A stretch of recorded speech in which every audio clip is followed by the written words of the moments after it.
excited to see these upcoming fight nights this weekend? Yeah, it's a pretty big card, man, for a fight night. You know how I personally feel about the fight nights, but it's a good one. That's a big one. That's a lot of like big names on a free card. So, hell yeah, I'm Main excited.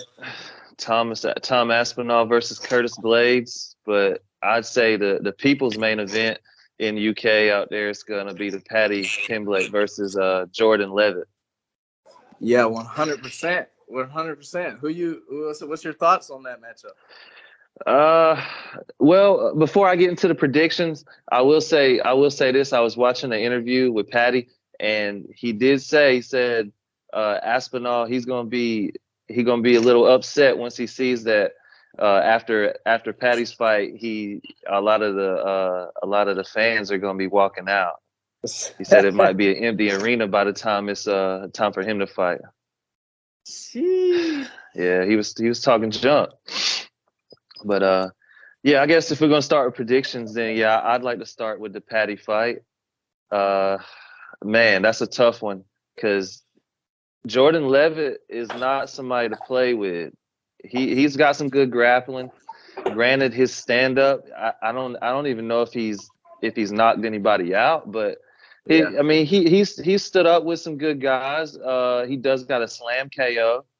It's a pretty interesting fight if you go back and watch that one. But Yeah. I think it's gonna be I pretty much think it's gonna be a grappling match. I see Jordan going out and going straight for the takedown and it going straight into a grappling.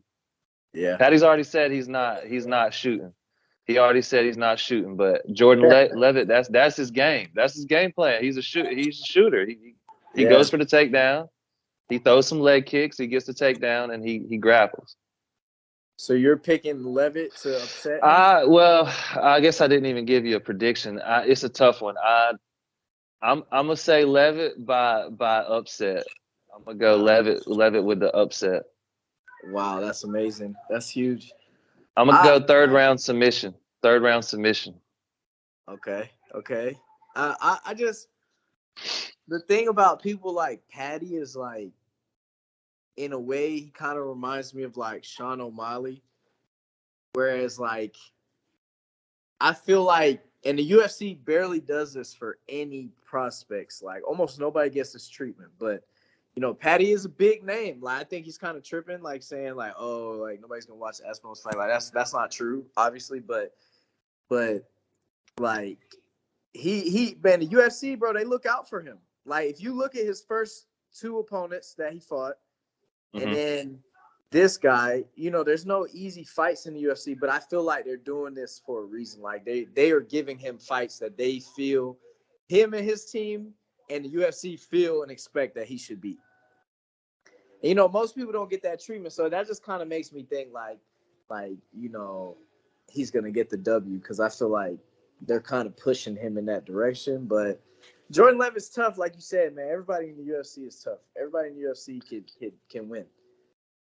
So with that being said, do you see Paddy? I don't know if you heard this little weird stuff they got going on, but Jordan Levitt, he said once he wins, he's gonna twerk over Paddy's unconscious body.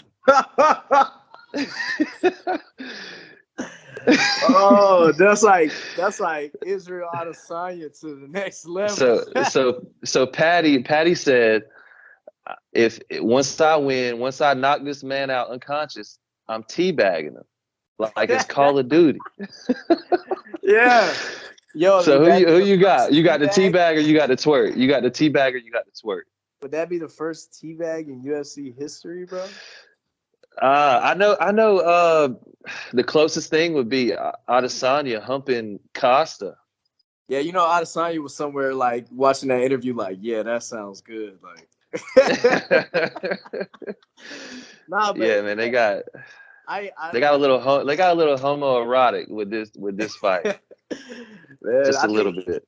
I think in all seriousness, bro, I think it's a good fight. I think this is the first one of Paddy's fights in the UFC to go to distance. I think he wins the decision. Wins the decision? Yeah. Now, do you think it's gonna be more on the feet, or do you see this being a grappling match? I think it ends up being, a grappling match. I could see Paddy's probably gonna try to kind of stand and brawl with him a little bit. But yeah,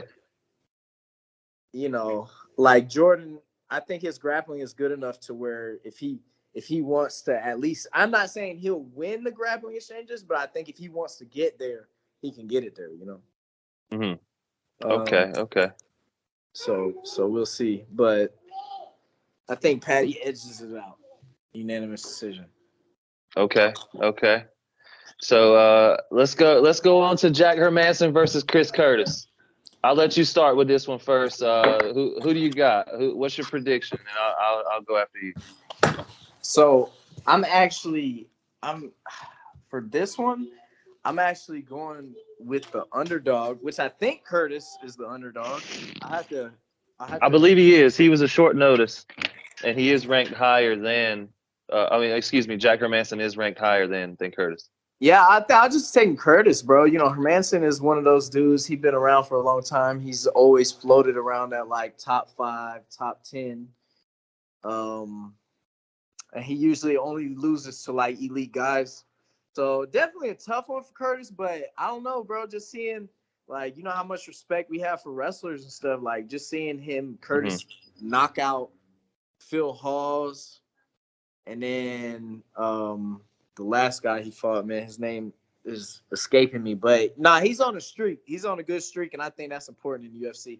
Like, Hermansson's lost a couple in a row. Rodolfo Vieira. Yeah, bro, that dude is a legendary jiu-jitsu guy. Like, you look him up, that dude is one of the best jiu-jitsu fighters to ever go to the UFC. And, bro, he just kept it on his feet the whole time. I think it was like a record number of takedowns that he did, and pieced him up. I think he's gonna get that victory, bro. That's I think so. So you think Chris Curtis can stay out of the submissions? Because I think that's I think they're pretty much equal on the feet. I would have to say I guess I'm gonna go with Hermansson. Yeah. That's who I predict. But I think it's gonna be a real close fight. I think Hermansson's gonna edge out a submission. A submission victory? Yeah. I think he'll edge out a submission victory, second or third round. I think he'll get Chris Curtis a little tired, and then he'll be able to get a submission in. But it's going to be a good fight, a close fight. I think maybe Chris Curtis might be a little bit more gifted on the feet with the hands, and he is a little bit better at weathering a storm.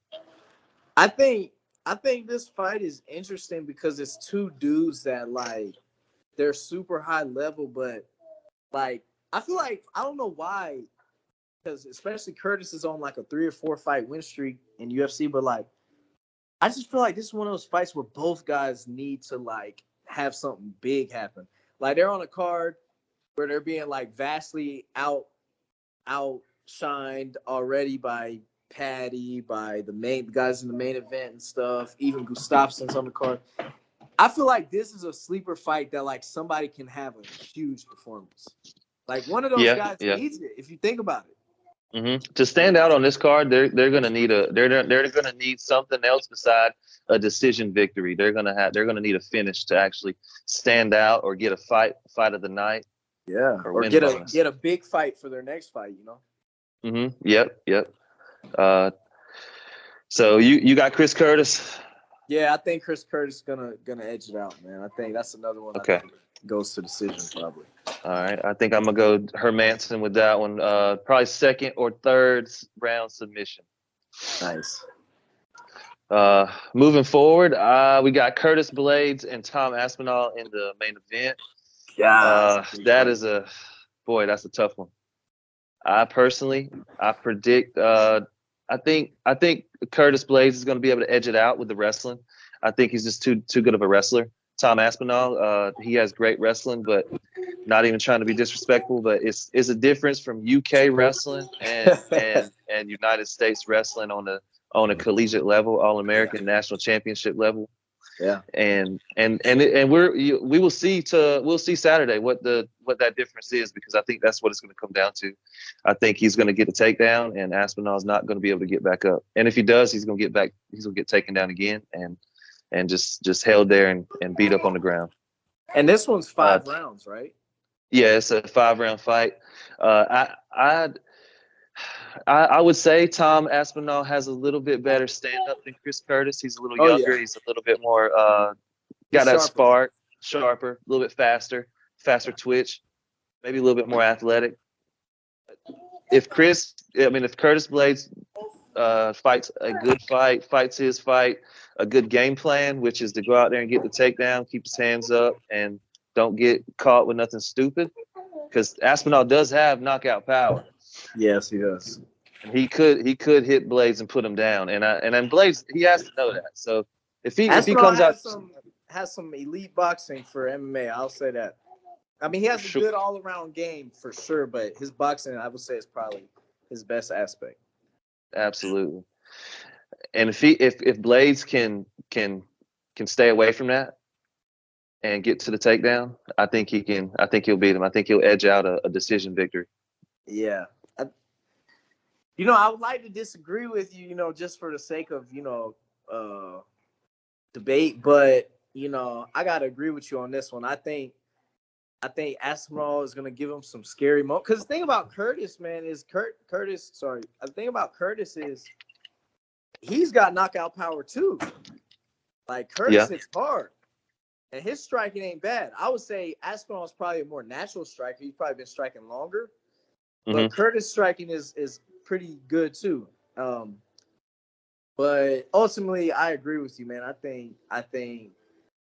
over 5 rounds, I think that collegiate American wrestling is going to play a big factor. And it's a super interesting fight because in Aspinall's last fight against Volkov, he had the best performance of his career, but it wasn't because of striking. Like, he took Volkov down and easily submitted him, and so that makes it interesting. But, at the end of the day, I agree with you. I think that college wrestling is going to weed out, like, okay, good MMA grappling versus like great grappling in general, Yeah. And I think Blaydes is going to get the victory for the Americans. Okay.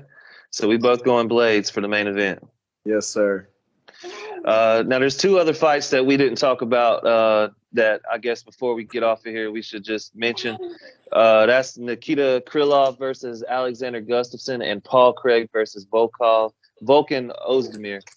I'll let you start with the Gustafsson versus Krylov. Like, who do you got? Because I personally haven't watched Krylov fight much, so I don't really got much to say about him. Yeah, he's kind of a freestyle grappler type of dude. Tough guy. I'm gonna go with Gustafsson. This is kind of like going with my heart over my head a little bit. But he's good back at 205 pounds, and I think he has a good performance. I'd like to see him get a knockout, to be honest. But I'm going with Gustafsson via TKO. Okay, TKO. Yes, any round you think it'll be in? Any specific round? Third. I'll go third. Third, yeah. I got you. Now, I don't even want to predict that one because I don't even know Krylov good. I haven't watched him fight good enough to really know. I got you. But going to Paul Craig and Volkan Ozdemir, I'll start. I think Paul Craig's gonna inch out a submission. I think he will. I think it'll be a first round submission. I'm gonna go first round submission against Ozdemir. I think he's gonna edge one out. He's gonna catch him slipping. Dude, I mean, I know you watched him break Jamal Hill's arm.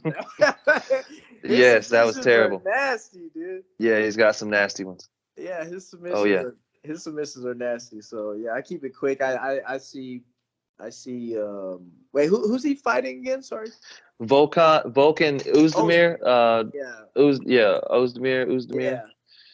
Oh, tough fight. Wow, tough fight. His I last think, fight, he lost to Magomed Ankalaev. yeah. I think Craig gets pieced up a little bit and then gets him down to the ground and submits him. That's my. Okay. I won't say around, probably second round, but definitely I can see. I see Paul Craig going through the fire and potentially even getting rocked, but ended up submitting him. Yeah, that's I could see it going that way as well. Ozdemir is nobody to sleep on though. I mean, he's got some knockout power. I mean, he can put some people to sleep. He's got heavy hands. But I personally, I think Craig, he'll be able to. He'll probably take an ass beating at first. I could see it. He usually wears it on the face and then gets a submission. Yeah. Cool. Well, that's most of the fights that anybody's really going to be paying attention to that I could think of. Shoot, I guess I'll see you next time, man. That's the predictions for the upcoming UFC fight night, Blaydes versus Aspinall. So Yes, sir. y'all take it easy. We're out.